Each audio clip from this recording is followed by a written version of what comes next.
ini ketika kita menikmati harga minyak sawit yang tinggi, tentu kita harus bisa menjaga agar hasil dari teman-teman mengolah tandan buah segar itu terus kemudian tidak dihabiskan untuk kegiatan-kegiatan yang totally konsumtif, tetapi juga bisa di-save untuk kegiatan-kegiatan yang lebih produktif. Sama jadi perusahaan juga begitu, kita ketika terjadi windfall profit di mana harga minyak sawit itu sangat tinggi, kita terus kemudian perusahaan tidak juga mengendorkan efisiensi dan efektivitas di dalam operasional perusahaan. Jadi prinsip-prinsip itu yang harus selalu terus kita tanamkan sehingga apa? Sehingga kesejahteraan petani sawit itu bisa sustain, bisa berlanjut. Jadi siap menghadapi ketika situasi harganya kurang menguntungkan, tetapi juga tidak terkaget-kaget ketika harganya sangat tinggi. Itu tantangan nomor satu. Kemudian tantangan kedua yang kita hadapi sebagai pelaku usaha maupun petani di sektor kelapa sawit ini adalah tantangan keberlanjutan.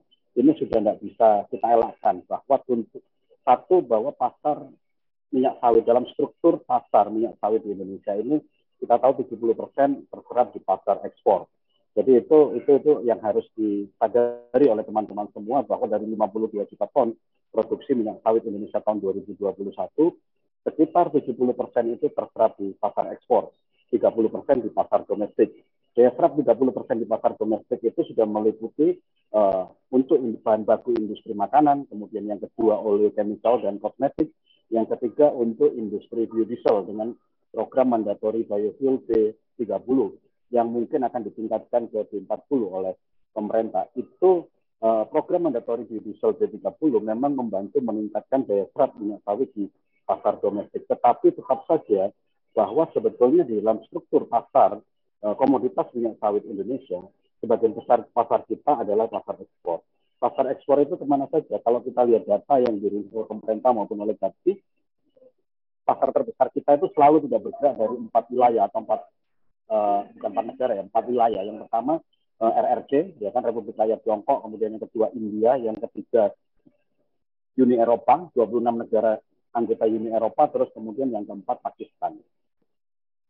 Mungkin kita ketika berbisnis dengan negara-negara seperti RRC maupun India atau Pakistan, kita tidak banyak mendapatkan tantangan-tantangan terkait dengan isu-isu keberlanjutan atau syarat-syarat keberlanjutan atau sustainability requirement. Tapi ketika kita berbisnis dengan dunia usaha di Eropa, maka menuntut satu persyaratan yang sangat lain. Kita sebagai pelaku usaha sektor kelapa sawit dan juga teman-teman petani kelapa sawit di sini melihat tantangan sustainability itu tidak semata-mata karena memang kita butuh pasar di Eropa, saya lihat.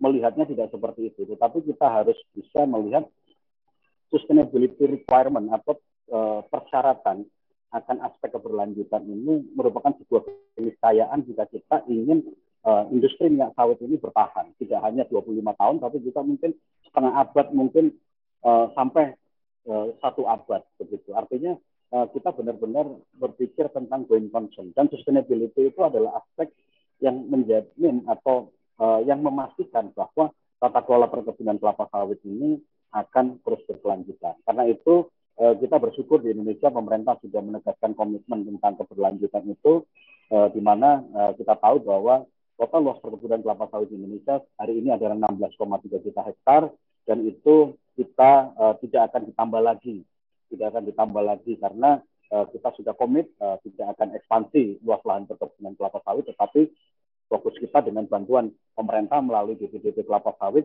bagaimana ini room untuk peningkatan productivity terutama untuk perkebunan sawit rakyat ini ditingkatkan. Karena kalau kita lihat sekarang, productivity levelnya itu masih sangat tinggi. Nah, itulah yang menjadi PR kita bersama, dan tentu saja perusahaan-perusahaan perkebunan sawit anggota Gapki juga punya concern yang sama dengan teman-teman di BPDTKS, bagaimana ini gap productivity antara teman-teman petani dengan perkebunan sawit ini menjadi lebih sempit.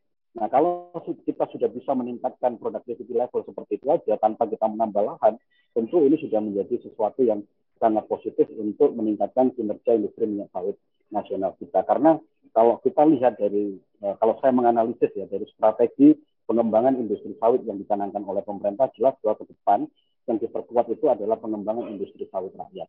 Karena kita tahu ada 17 juta orang hidup dari sektor kelapa sawit, dan tidak mungkin juga industri minyak sawit ini terus kemudian hanya dikuasai oleh perusahaan-perusahaan besar, baik swasta maupun BUMN misalnya, tetapi bagaimana semakin banyak masyarakat luas yang terlibat dalam proses atau dalam mata rantai industri minyak sawit. Dan saya pikir ini masa depan kita dan kita akan mendukung upaya pemerintah atau strategi pemerintah untuk peningkatan produktivitas perkebunan sawit rakyat ini. Ini adalah PR besar. Jadi kembali ke tantangan sustainability, kita sudah menjawab itu semua dengan ISPO. Kita tahu bahwa pemerintah sudah mengeluarkan peraturan tentang kewajiban bagi perusahaan perkebunan sawit untuk ISPO certification, dan ini menurut saya adalah sebuah komitmen yang jelas dari pemerintah untuk menjawab berbagai tantangan atau black campaign dari negara-negara yang selama ini concern dan menuding bahwa tata kelola perkebunan kelapa sawit Indonesia ini tidak ramah lingkungan dan lain sebagainya. Nah, tantangan yang ketiga, dan ini menurut saya kalau kita skala priority, seharusnya menjadi tantangan yang pertama adalah tantangan kebijakan. Nah, ini tentu saya tidak dalam posisi untuk bisa mengevaluasi atau memberikan komentar apapun terkait dengan kebijakan yang dikeluarkan oleh pemerintah. Kita sebagai pelaku usaha tetap akan patuh dan tunduk dengan semua aturan yang ditetapkan oleh pemerintah. Tetapi kalau kita melihat apa yang pernah terjadi pada semester pertama tahun 2022 ini, kita bisa melihat bagaimana tantangan kebijakan ini menjadi hal yang harus sangat kita perhatikan dan kita kelola dengan hati-hati. Jadi teman-teman tahu bahwa kemarin kita menghadapi satu situasi di mana di pasar domestik di dalam negeri kita menghadapi isu kelangkaan minyak goreng dan melambungnya harga minyak goreng, sehingga pada saat itu pemerintah mengambil berbagai kebijakan yang terus kemudian ujungnya adalah kita memberlakukan apa yang disebut dengan DMO dan DPO atau Domestic Market Obligation dan Domestic Price Obligation untuk ekspor minyak sawit, dan puncaknya ketika pemerintah Presiden Jokowi sendiri menyampaikan bahwa pemerintah melarang ekspor minyak sawit, dan kemudian itu sudah dicabut dan kita kemudian sekarang dalam proses untuk normalisasi kegiatan ekspor minyak sawit ke luar negeri. Nah, dari apa yang pernah terjadi pada semester pertama tahun 2022, kita bisa melihat bahwa industri yang sangat besar ini, industri minyak sawit yang sangat besar ini, yang menjadi menjadi sektor penyumbang devisa ekspor terbesar sampai 530 triliun tahun 2021, itu bisa runtuh atau bisa kolaps begitu ketika kita tidak mengelola strategi dalam perumusan kebijakannya. Karena itu ke depan tentu kita senang sekali karena teman-teman petani banyak yang berhimpun di dalam asosiasi, baik itu Askapindo, Aspekpir, terus kemudian juga ada Samadi dan lain sebagainya, ada SPKS juga di sini, nanti akan bicara di sini Mas Jarko. Ini semua salah satu tugas utama kita sebetulnya sama, mengawal bagaimana proses perumusan kebijakan itu sehingga ke depan tidak lagi ada kebijakan yang sepertinya ketika kebijakan itu belum dikeluarkan itu akan menyelesaikan sebuah persoalan atau menyelamatkan satu isu atau satu persoalan yang kita hadapi di dalam negeri, tetapi ketika kebijakan itu dikeluarkan ternyata dampaknya sangat serius terhadap keberlanjutan dari sektor yang kita geluti ini, dari sektor kelapa sawit. Kita tahu pada saat kita kemudian menghadapi tantangan di mana kita agak sulit melakukan kegiatan ekspor pada saat itu, di dunia internasional harga CPO-nya pada saat itu sangat tinggi-tingginya. Artinya kita kehilangan momentum untuk bisa merebut pasar, merebut harga yang sangat baik. Dan itu dampaknya bukan hanya ke pelaku usaha, tapi juga kita tahu teman-teman petani pada saat itu semua teriak bagaimana ini harga TBS bisa anjlok sangat drastis ketika harga CPO di pasar internasional menjadi sangat tinggi. Tentu kita juga punya concern ya terhadap harapan dari pemerintah bahwa seharusnya di tengah sebagai produsen minyak sawit terbesar di dunia, seharusnya tidak ada itu kelangkaan minyak goreng dan lain sebagainya. Saya sih setuju, kami juga setuju dengan pendapat seperti itu, bahwa memang tidak seharusnya itu terjadi di negara. Karena itu ke depan kita harus lebih sering duduk bersama, baik itu teman-teman pelaku usaha, teman-teman petani, juga pemerintah, di sini juga ada teman-teman dari BPKS, bagaimana kita mengawal setiap proses kebijakan itu sehingga dampaknya itu positif, dampaknya itu baik bagi semua pemangku kepentingan dalam mata rantai industri sawit. Jadi termasuk boleh saya katakan di sini peran dari teman-teman petani kelapa sawit dalam advokasi kebijakan terkait dengan kebijakan ekspor minyak sawit kemarin sangat besar, dan memang suara dari teman-teman petani inilah yang kemudian sebagai game changer ya. Jadi berubahnya arah angin terkait dengan kebijakan itu. Tentu ini pengalaman yang sangat berharga bagi Indonesia, dan kalau kemarin kita mengikuti konferensi minyak sawit di Bali, semua pengamat, semua ahli pakar komoditas dunia itu juga sebetulnya nadanya adalah menyayangkan keluarnya begitu. Tapi itu di masa lalu kita nggak mempersoalkan lagi, tapi ke depan kita bisa mengawal setiap proses kebijakan itu lebih baik lagi. Poinnya dari 3 tantangan tadi, yang pertama tantangan kebijakan, yang kedua tantangan keberlanjutan, dan yang ketiga tantangan harga, kita punya peran masing-masing untuk mengawal sehingga ke depan industri minyak sawit ini tetap akan sustain, dan teman-teman petani bisa memberikan kontribusi lebih besar lagi dari potensi yang sebetulnya sudah ada. Jadi kalau kita lihat sekarang, memang kalau dari luasan dibandingkan dengan total luas perkebunan sawit di Indonesia, mungkin yang dimiliki teman-teman petani 41%. Tetapi kalau kita percentage dengan kontribusi terhadap produksi minyak sawit nasional, ya mungkin nilainya masih lebih rendah dari itu. Saya pikir itu sedikit pengantar dari, sudah habis ya waktunya Mas Husni ya, sorry. Cukup. Itu sedikit pengantar dari saya sebelum nanti kita bisa diskusikan dalam sesi Q&A. Saya pikir itu dari saya. Terima kasih. Assalamualaikum warahmatullahi wabarakatuh. Waalaikumsalam warahmatullahi wabarakatuh. Terima kasih banyak Pak Tovan atas pemaparannya. Ada 3 tantangan yang barusan disampaikan oleh Asosiasi GAPKI, dan tentu saja kita perlu mengingat dan mencatat kembali bahwa Pak Tovan tadi sudah menyampaikan bahwa apa yang sudah digambarkan oleh Pak Sunari tentang strategi dan langkah-langkah kita semua yang komit untuk membangun dan meningkatkan kesejahteraan serta produktivitas petani sawit, itu dari sisi asosiasi Pak Tovan katakan, dari sisi perusahaan, dari sisi asosiasi sangat mendukung, itu sudah jelas. Jadi karena itu tidak perlu dipertanyakan lagi komitmen dari sisi perusahaan untuk mendukung. Tinggal yang disampaikan Pak Tovan barusan adalah tantangan-tantangan yang harus kita hadapi bersama supaya dukungan itu juga bisa maksimal kita berikan kepada petani kelapa sawit. Nah, Bapak Ibu sekalian, kita masih ada satu pembicara lagi, Bapak Mansuri Darto, beliau dari Sekjen PKS, tapi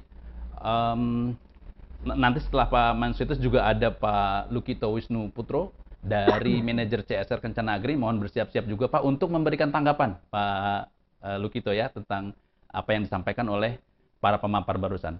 Baik Pak Darto, silakan dari sisi petani sawit. Tadi dari asosiasi sudah, dari BPDPKS juga pasti tentu topik yang paling berkompeten dengan hal ini adalah dari sisi SPKS. Silakan Pak Darto. Halo, terima kasih kepada moderator dan pembicara sebelumnya, ada Pak Tovan dan juga ada Pak Sunari dari BPDPKS terkait dengan beberapa isu yang terkini terkait dengan kelapa sawit. Nah, saya mungkin agak sedikit ideal karena saya itu diminta oleh Pak Yeri dari Info Sawit itu untuk memaparkan terkait dengan e-book yang sudah dipublikasikan oleh Info Sawit ya. Jadi buku tersebut itu sebagai salah satu resume atau kumpulan beberapa diskusi-diskusi sebelumnya yang dilakukan oleh BPDPKS. Mungkin izin saya share screen teman-teman panitia ya. Saya cuma punya 2 slide.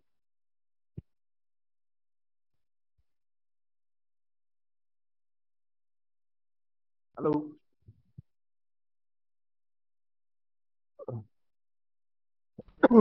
Bisa izinkan saya? Oke. Oh, ini di-share sama dari panitia, Pak. Oke. Oke, Bapak dan Ibu semua, saya itu pengen yang ideal. Ya, jadi ada beberapa hal yang memang banyak diharapkan oleh petani. Ataupun misalnya program-program sekarang itu sudah mengarah ke sini. Jadi poinnya adalah dari e-book yang sudah dipublikasikan oleh Info Sawit itu ada hal-hal yang memang cukup krusial terkait dengan berbagai tata kelola sawit. Nah, saya sebelum bicara ke arah sana, saya mau terlebih dahulu kita merefleksikan beberapa hal ya terkait dengan apa yang sudah ada atau apa yang sudah dilakukan oleh pemerintah saat ini gitu ya. Yang pertama itu adalah soal audit BKPM yang memang tadi temuannya bahwa luasan perkebunan sawit kita itu bukan lagi 16,3 sebagaimana yang di launching oleh Kementerian Pertanian pada tahun 2019 yang lalu. Nah, tetapi ada beberapa hal-hal yang juga menjadi temuan di dalam audit BKPM tersebut yang walaupun sampai dengan saat ini tidak dipublis, tetapi beberapa orang rekan-rekan saya itu sudah mendapatkan beberapa informasi penting dari hasil audit tersebut. Nah, tetapi dari proses audit yang dilakukan oleh BKPM, kalau kita berbicara soal sawit rakyat, itu apa yang berubah? Kalau kita berbicara soal perkebunan sawit rakyat pada hari ini. Begitu juga pun kalau misalnya kita berbicara soal dana sawit BPDPKS, di mana Pak Sunari, abang saya ada di sana. Yang menarik dari perkebunan rakyat itu apa? Setelah BPDPKS ini hadir sejak tahun 2015 yang lalu. Apakah perkebunan rakyat itu makin maju atau tetap juga sama seperti dahulu kala ataukah memang stagnan atau berjalan di tempat. Begitu juga pun hadirnya program B30 sebagai salah satu program strategis dari BPDPKS gitu ya. Apa yang berubah dari perkebunan rakyat? Nah, karena kita hari ini berbicara soal perkebunan rakyat, mari kita berbicara soal inovasi atau program-program yang di-launching oleh pemerintah. Tetapi pertanyaan besarnya adalah apakah itu ada konektivitasnya dengan penguatan perkebunan rakyat kita yang selama ini kita diskusikan bersama teman-teman Info Sawit. Nah, bagaimana dengan perkebunan rakyat dengan program B30? Apakah ada perubahan atau tidak? Ataukah memang tidak mengalami perubahan? Nah, sejauh ini sampai dengan saat ini bahwa evaluasi kami di organisasi SPKS itu tidak ada kemitraan yang lebih baik di mana petani ataupun koperasi petani itu bisa menjadi bagian di dalam program B30 tersebut. Tetapi toh ini tidak merubah tata kelola perkebunan sawit rakyat di lapangan. Nah, begitu juga pun dengan RAN KSB. Ini teman-teman saya kira yang ada di sini sudah ada semua tahu soal rencana aksi nasional kelapa sawit berkelanjutan itu. Dan ini sudah ada beberapa kabupaten yang sudah membuatkan rencana aksi daerah untuk sawit berkelanjutan tersebut sebagai turunan dari RAN KSB. Apa yang berubah dari perkebunan rakyat? Nah, sejauh sampai dengan saat ini tidak ada yang berubah. Tetap seperti itu. Bahwa perkebunan rakyat itu tidak membawa RAN KSB ataupun rencana aksi daerah sawit berkelanjutan itu tidak merubah apa-apa di daerah. Petani sawit swadaya tetap seperti itu. Koperasi-koperasi sawit rakyat itu apakah bertambah banyak? Tidak.